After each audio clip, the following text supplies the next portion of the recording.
नमस्कार, स्वागत है आपका कमोडिटी निवेश में, जहां हम आपको न सिर्फ कमोडिटी बाजार की खबरों से रूबरू कराते हैं बल्कि आपके लिए बेहतर ट्रेडिंग कॉल्स भी देते हैं। साथ ही हमारे एक्सपर्ट्स कमोडिटी बाजार से जुड़े आपके सवालों के जवाब भी देते हैं।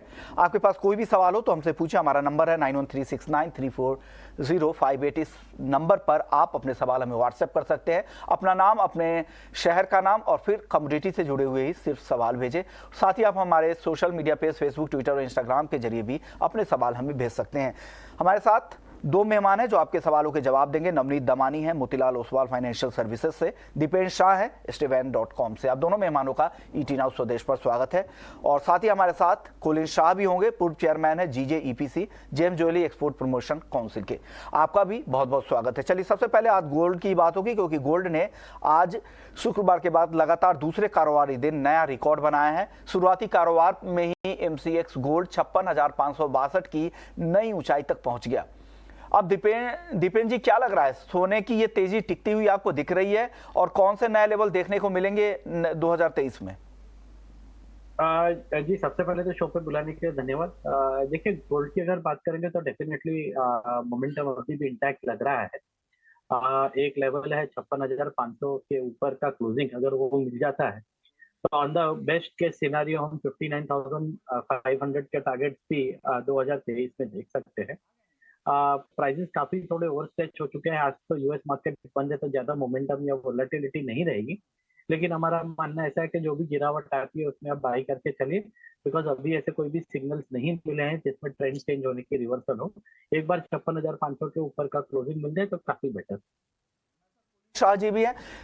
कुलिन शाह सर, क्या लग रहा है आपको, गोल्ड में जिस तरह की तेजी दिख रही है, क्या ये टिकाऊ आपको दिख रही है? और 2023 को लेकर आपका प्राइस आउटलुक गोल्ड को लेकर क्या है? गोल्ड में अभी एक हाई तो पहुंच गए हैं और लगता है कि $2,000 पे शायद स्टेबल होगा। और उम्मीद है कि फेड थोड़ा, आई थिंक, इंटरेस्ट रेट्स में कुछ कमती करेगा, बिकॉज बहुत हीटेड है मार्केट अभी, और तब जाके एक करेक्शन आ सकता है गोल्ड में। But long term I think 1800 और 2000 के बीच में ये एक स्टेबल मूवमेंट आना चाहिए अगले 1-2 महीने में। ओके, चलिए, अब आपसे बजट पर भी बात हो जाती है। सर, बजट को लेकर आप लोगों की क्या उम्मीदें हैं? जेम्स ज्वेलरी सेक्टर की तरफ से आप लोगों ने क्या मांग रखी है? जेम्स एंड ज्वेलरी सेक्टर से हमारी 3-4 मांगे हैं। एक है डायमंड पैकेज के लिए, तो हमारे जो रफ के लिए स्पेशल नोटिफाइड जोन्स हैं जहां माइनर अभी व्यूइंग के लिए रफ ला रहे हैं, हम उम्मीद करते हैं कि एक प्रिजम्पटिव टैक्सेशन रेजिम आ जाए जिसके बदले माइनर आज डायरेक्टली रफ हमारे MSMEs को सूरत और मुंबई में बेच पाए, तो उनको माल वापस लेके जाने की जरूरत नहीं है। आज बोट्सवाना, रशिया, हमारे MSME जो है वो रशिया और अफ्रीका इतना आसानी से ट्रैवल नहीं कर पाते, और जैसे वॉर की सिचुएशन है, बहुत सारा है, तो ये SNZ में अगर आज माइनर डायरेक्टली रफ बेच पाएगा तो उससे बहुत सुख हो जाएगा। दूसरा हमारा एक उम्मीद है कि डायमंड इम्प्रेस लाइसेंस जो पहले हुआ करता था, और जब डायमंड की ड्यूटी 0% की गई तो वो लाइसेंस हटाया गया, वो वापस इंट्रोड्यूस किया जाए, जिससे कि हमारे जो मैन्युफैक्चरर है वो आज पॉलिश डायमंड 5% उनके टर्नओवर का वापस मंगा सके और वो ड्यूटी फ्री आ सके, जिससे उनका जो बिजनेस है और वायबल बन जाए। तीसरा, हम उम्मीद करते हैं कि जेम्स एंड ज्वेलरी के लिए एक रिपेयर पॉलिसी आए, जिससे कि इंडिया आज दुनिया में रिपेयर कैपिटल बन सके सारी ज्वेलरी के लिए, कि आज किसी को भी कोई भी ज्वेलरी अगर रिपेयर करानी है तो वो अपने देश में भेजे। इससे जॉब्स भी क्रिएट होंगे, हमारा जो टेक्नोलॉजी का अपग्रेडेशन भी एक होगा। और last but not the least, lab grown industry, जैसे आप जानते हो, एक सनराइज सेक्टर है लास्ट 2-3 साल से हमारी इंडस्ट्री के लिए। तो हम उम्मीद करते हैं कि जो रफ सीड है लैब ग्रोन के लिए, उस पर ड्यूटी हटाई जाए और वो ड्यूटी फ्री किया जाए, जिससे कि रॉ मटेरियल सस्ता हो जाए हमारे मैन्युफैक्चरर के लिए और उसका प्रोडक्शन और प्रॉफिटेबिलिटी वो इंडिया से कर सके। ओके सर, गोल्ड और सिल्वर पे इंपोर्ट ड्यूटी को लेकर आप लोगों की क्या डिमांड है? क्या इस बार उम्मीद की जाए, क्योंकि जिस तरह से बढ़ गए हैं 15% तक ड्यूटी चली गई है, कि क्या इस बजट में उम्मीद है कि ड्यूटी में कुछ कटौती की जाए? जी, गोल्ड और सिल्वर में हम हर बजट में ड्यूटी कम मानते हैं, और ये साल भी उम्मीद है कि 5 से 6% अगर वो रिड्यूस हो सके तो इससे हमारे इंडस्ट्री को बहुत फर्क पड़ेगा। स्पेशली जो ट्रेड आज ऑर्गेनाइज हो गया है वो वापस अनऑर्गेनाइज ना हो जाए, क्योंकि जैसे आपको मालूम है स्मगलिंग बहुत बढ़ गया है हमारे देश में, क्योंकि 15% प्लस GST के साथ आज बहुत महंगा, सारी दुनिया में सबसे शायद महंगा सोना आज इंडिया में है।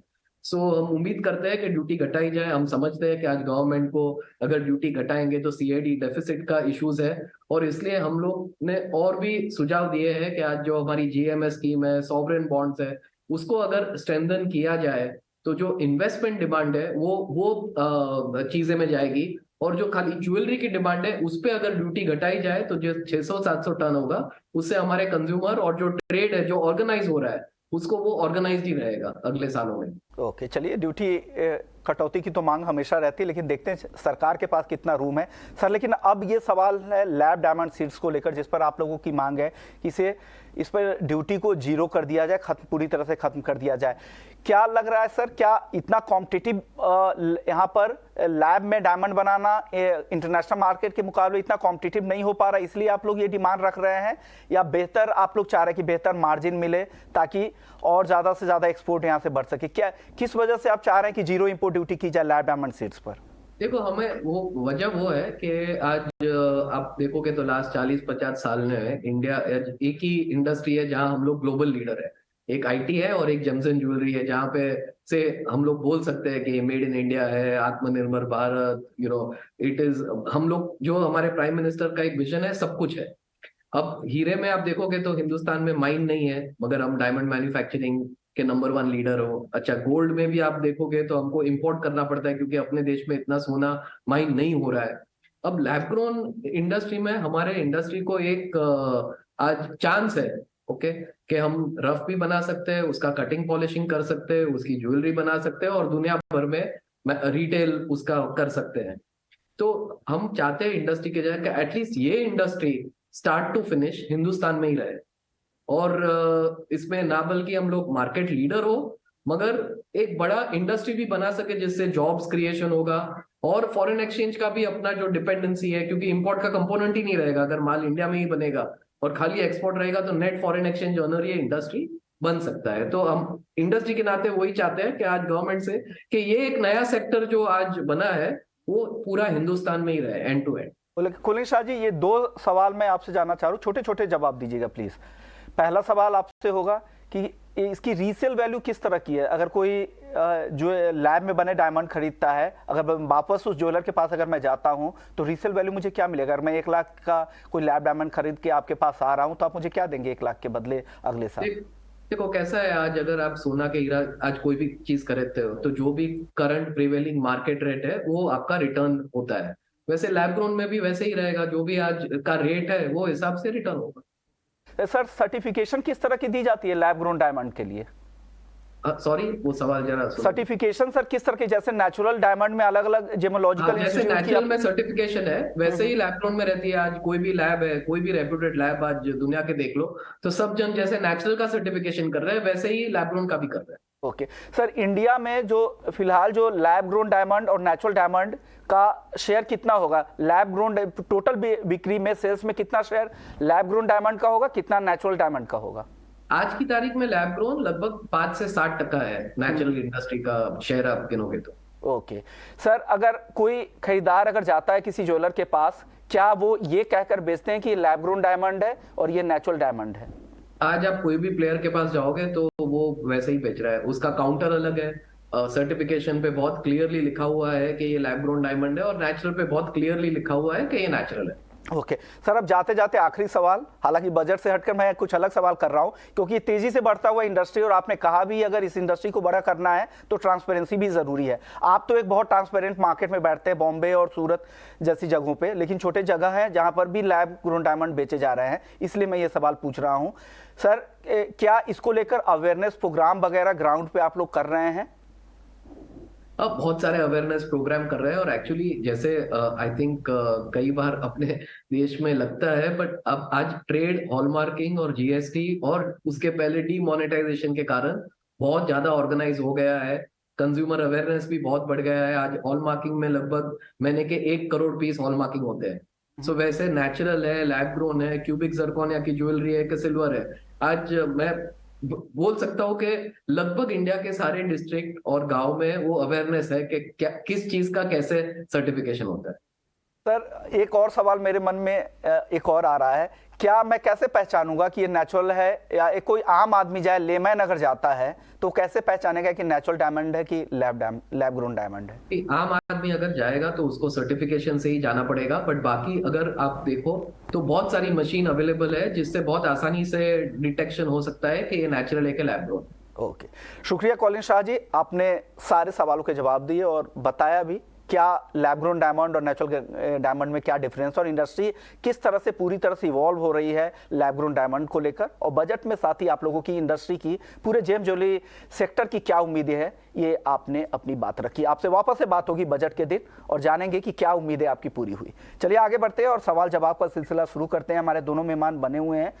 पहला सवाल हमारे साथ शिवशंकर बंसल का है, दिल्ली से है। चांदी में इंट्राडे में क्या करना चाहिए? नवनीत जी, शिवशंकर जी को क्या सलाह देंगे चांदी में इंट्राडे में? हालांकि जो तेजी थी वो तेजी अब धीरे धीरे खत्म होती दिख रही है चांदी की। 70,000 के ऊपर इंट्राडे में चांदी गई और अब काफी नीचे आ गई 69,500 के आसपास। आज क्या करें शाम के लिए? विश्वमोहन जी, लास्ट कुछ दिनों से देख रहे हैं हम चांदी में थोड़ी सी थकावट देखने मिल रही है, जाके gold comparatively life time high बनाता जा रहा है। तो मुझे चांदी पर से विस गोल्ड थोड़ा सा अंडर परफॉर्म कर सकता है।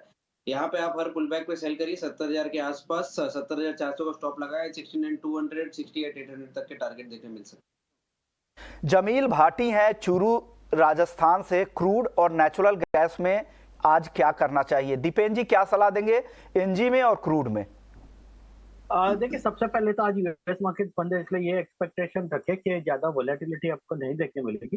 नेचुरल गैस के प्राइसेस काफी अच्छी तरह कंसोलिडेट हो रहे हैं, तो हमारा मानना ऐसा है कि अगर 280 के आसपास आता है तो वहाँ पे आप खरीदारी करके चले, क्योंकि ये ट्रेडिंग अपॉर्चुनिटी है, तो हम फ्यूचर्स की रिकमेंडेशन देंगे इस पर। तो आप इमीडिएटली 280 के आसपास खरीदारी करके 296 298 के आसपास प्रॉफिट भी बुक कर सकते हैं। क्रूड में थोड़ा वेट एंड वॉच का रणनीति रहेगा, बिकॉज अगेन 5,500 के ऊपर का क्लोजिंग देखना जरूरी है।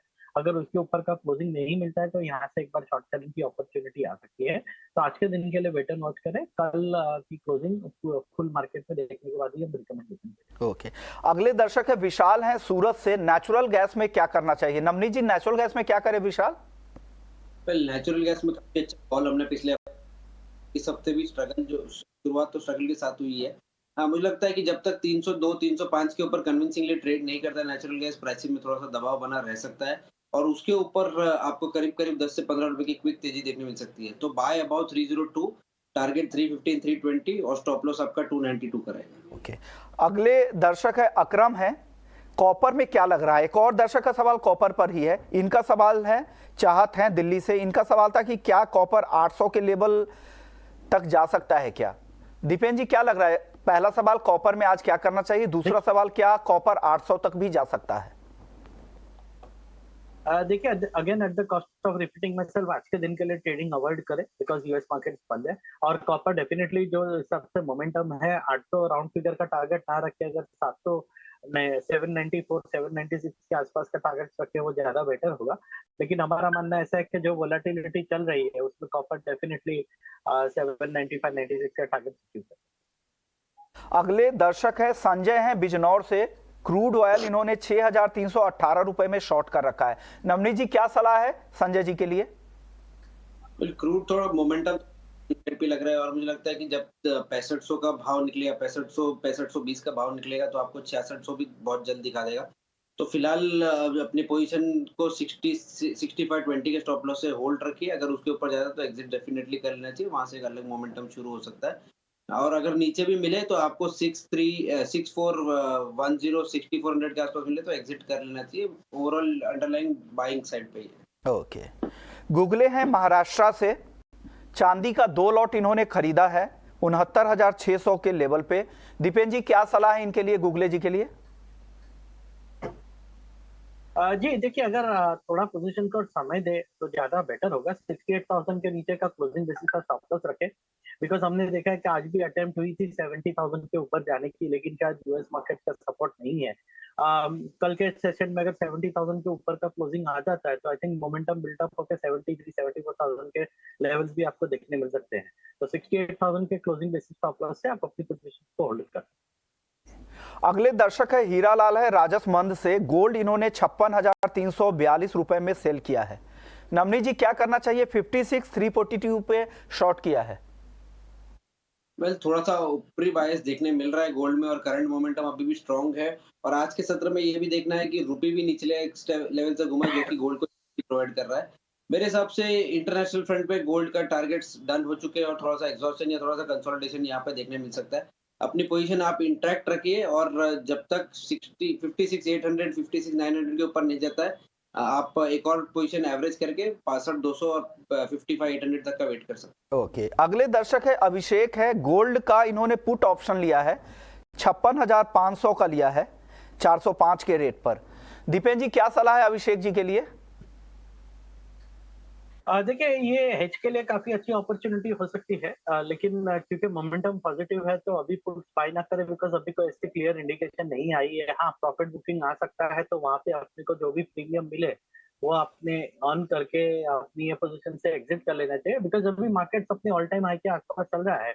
तो गेस वर्क ना करे कि कहाँ टॉप आउट हो सकता है। मार्केट बेटर है कि वही बताए कि कहाँ टॉप आउट हो रहा है, बिकॉज अगर मोमेंटम कंटिन्यू हुआ तो जैसा मैंने कहा कि 2023 में हमको 59,000 के लेवल भी देखने मिल सकते हैं, तो वो तेजी को आप कम से कम मिस करें।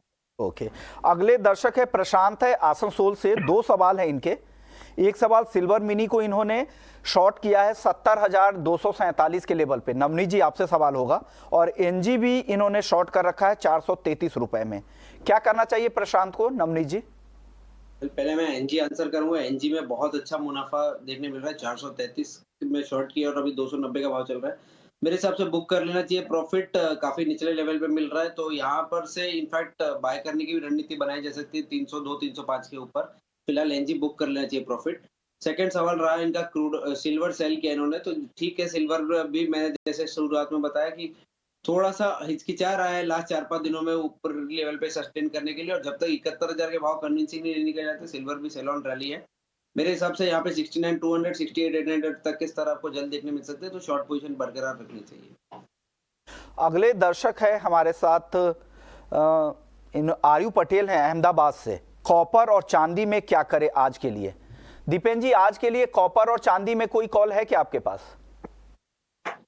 देखिए कॉल्स तो है, लेकिन यही बात है कि आज यूएस मार्केट बंद है तो ज्यादा वोलेटिलिटी नहीं देखने मिलेगी। इनफैक्ट 6 बजे के बाद तो एकदम मार्केट सुस्त हो जाएगा, जो मॉर्निंग की मूवमेंट थी वो भी कंप्लीट हो जाएगी। तो आज के दिन के लिए नहीं है। कल की मार्केट ओपन होने के बाद आप क्योंकि ट्रेंड तेजी का है तो तेजी करके ही चले, तो बाइंग ऑन डिप की रणनीति रख सकते हैं। बात कुछ एग्री मार्केट की भी कर लेते हैं। हमारे साथ अब सुधीर अग्रवाल साहब हैं, कोऑर्डिनेटर है एकोशिया के, all India cotton seed oil industries association के। सुधीर जी स्वागत है आपका।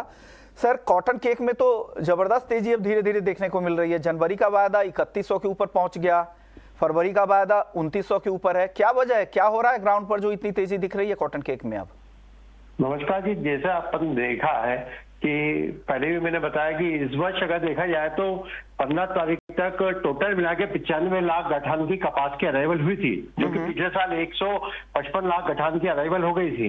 और पिछले साल अगर अपन देखा जाए तो इस समय करीब एनसीडीएक्स में 43,000 टन की ओपन 43,000 टन की डीमेट लग चुका था, जबकि अभी सिर्फ 340 टन का डीमेट लगा है, जबकि 8,000 टन ओपन इंटरेस्ट बाकी है। तो इतनी सारी पिछले साल करीब जितना माल अभी की पोजीशन में आ रहा है सारा खपत में जा रहा है।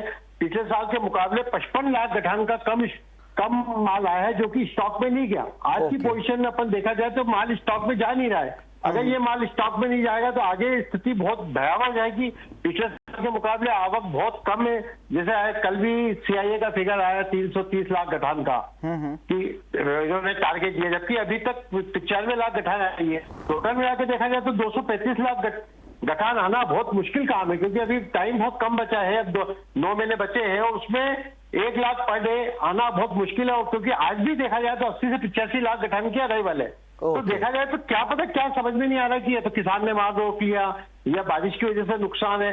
किसी को कुछ समझ में नहीं आ रहा। पूरी इंडस्ट्रीज बिल्कुल खाली पड़ी है, सारे हैंड टू माउथ है और बहुत ज्यादा दिक्कत में इंडस्ट्री, तो समझ में नहीं आ रहा क्या। और आज देखा जाए तो वायदा, आज खली का बाजार देखा जाए तो एनसीडीएक्स खली का भाव 3100 रुपए स्पॉट पे है, जबकि वायदा चला डिस्काउंट है।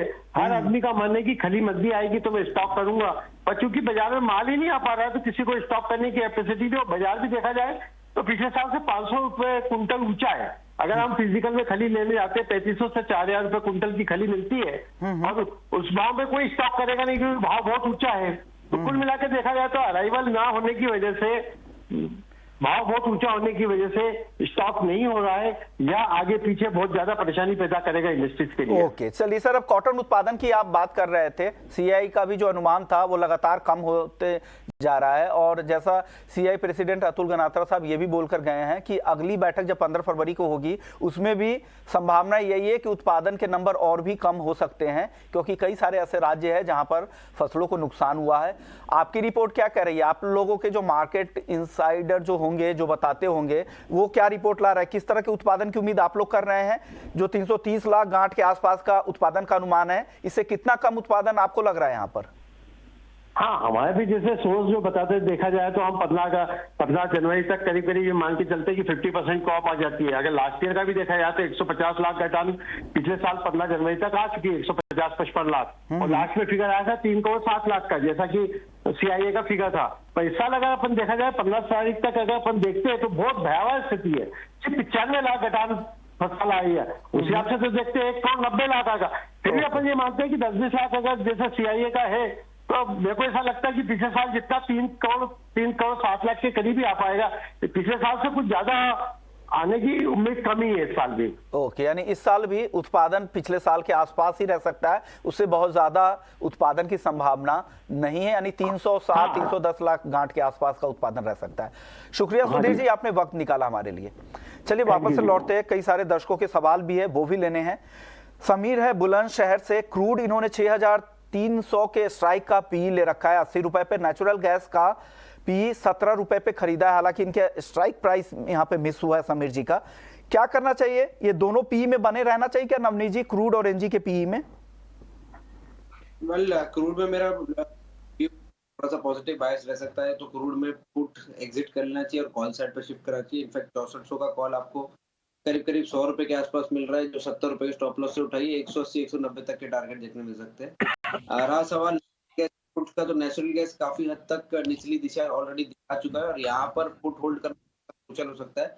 अगर होल्ड करना ही चाहते हैं तो 305 के ऊपर जब नेचुरल गैस के फ्यूचर्स प्राइस निकले तो एग्जिट कर लेना, तब तक आप आपकी पुट पोजीशन इंटैक्ट रख सकते हैं। उसके ऊपर मोमेंटम 15 से 20 रुपए की तेजी वीकली दिखाएगा, जिसमें आपका पुट डीके हो जाएगा। इसलिए बेहतर रहेगा 305 के ऊपर अपनी पुट को एग्जिट कर लीजिएगा। ओके, चलिए अगले दर्शक हमारे साथ हैं, प्रथमेश पाटिल है, सोयाबीन के बारे में जानना चाह रहे हैं कि क्या सोयाबीन का प्राइस आउटलुक क्या है? क्या लग रहा है दीपेन जी सोयाबीन में यहाँ से? देखिए, ये तो एकेडमिक पर्पस है, बिकॉज अगर आप देखेंगे एनसीडीएक्स मार्केट पे सोयाबीन का कॉन्ट्रैक्ट डेली हो चुका है ऑलरेडी, तो आई थिंक थोड़ा तेजी का माहौल लग सकता है, लेकिन ऑयल सीड्स के मार्केट थोड़े टाइट ही चल रहे हैं। तो हमारा मानना ऐसा है कि सोयाबीन के साथ साथ जो मूंगफली के प्राइसेस हैं वो सब में थोड़ी आगे जाके आपको तेजी ही देखने मिल जाएगी। हैदराबाद से, गोल्ड में कब करेक्शन की संभावना लग रही है दीपेन जी? जी, करेक्शन को डिपेंड करता है कि आप करेक्शन किसे कहते हैं, बिकॉज टेक्निकली प्राइसेस ओवरबॉट है, तो डेफिनेटली 2 से 3% का करेक्शन, मतलब 1000 से 1500 पॉइंट का करेक्शन कभी भी आ सकता है इस हफ्ते में, लेकिन वो करेक्शन एक बाइंग अपॉर्चुनिटी हो सकती है, हमारा ऐसा मानना है। जीरे को लेकर एक सवाल था, जीरे में क्या लग रहा है यहाँ से दीपेन जी? जीने में देखिए, फिजिकल मार्केट में भी काफी ओवरबॉट है, फिजिकल मार्केट में भी अभी भी 400 रुपए की बातें हो रही है, जो मतलब 40,000 रुपीज एनसीडीएक्स प्राइसेस की बात हो रही है, लेकिन इन लेवल्स पे नया तेजी करना या नया बाइंग आना बहुत ही डिफिकल्ट लग रहा है। इनफैक्ट रिटेल ट्रेडर्स भी अभी थोड़े हाथ पीछे खींच रहे हैं, बिकॉज इन लेवल से बाइंग नहीं हो रही है। तो हमारा मानना है कि थोड़ा वेट एंड वॉच करना चाहिए, बिकॉज इन लेवल्स पे प्रॉफिट बुकिंग ज्यादा बेटर रणनीति होगी, और एक बार प्राइसेस फिर से अगर प्रॉफिट बुकिंग में 32,000 के आसपास आते हैं तो वहां पे हम एक बार बाइंग करने की कोशिश कर सकते हैं। आखिरी सवाल सर, ग्वार में क्या लग रहा है? ग्वार की अच्छी तेजी आज, हालांकि ऊपरी स्तरों से दबाव दिख रहा है, लेकिन ओवरऑल क्या ट्रेंड लग रहा है ग्वार में दीपेन जी? जी, गुआर की बात करेंगे तो सीट की बात करेंगे तो हमने पिछली बार भी देखा है कि 6250 6300 से प्राइसेस में प्रॉफिट बुकिंग आके 5800 के आसपास प्राइसेस आए थे। तो इस बार ये बहुत ही जरूरी होगा कि 6350 को क्रॉस करे और उसके ऊपर की क्लोजिंग मिले विद ओपन इंटरेस्ट एक्सपेंशन। एक बार 6300 क्रॉस कर लेगा तो आपको 6600 6700 के लेवल्स भी देखने मिल सकते हैं। तो डोंट गेट मी रॉन्ग, लेकिन हमारा मानना है कि तेजी ही आ सकती है, प्रोवाइडेड कि 6300 के ऊपर टेक्निकल लेवल्स की क्लोजिंग मिल जाए। दीपेन जी आपसे होगा, राजा पटेल साहब का है भोपाल से, गेहूं का प्राइस आउटलुक फरवरी तक जाना चाह रहे हैं, छोटा जवाब दीजिएगा सर। देखिए, गेहूं की बात करेंगे तो काफी लैकलस्टर रहा है अभी माहौल। जो तेजी हमें देखने मिली थी रशिया यूक्रेन की, वो भी सबसाइड हो चुकी है, तो मार्केट साइडवेज ही लग रहा है, कोई ज्यादा तेजी की उम्मीद नहीं कर रहे हैं। अंडरटोन डेफिनेटली पॉजिटिव है, लेकिन कोई ज्यादा तेजी की उम्मीद अभी नहीं कर रहे। नोट पे अब खत्म करते हैं शो को। जो भी सवाल रह गए थे कल कोशिश करेंगे आपके सवालों के जवाब देने की। शुक्रिया दीपेन जी आपका, नवनीत जी आपका, आप लोगों ने वक्त निकाला और दर्शकों के तमाम सवालों के जवाब दिए। चलिए वक्त हो गया है ब्रेक का। ब्रेक के बाद आपके लिए स्वदेश विशेष। नमस्कार।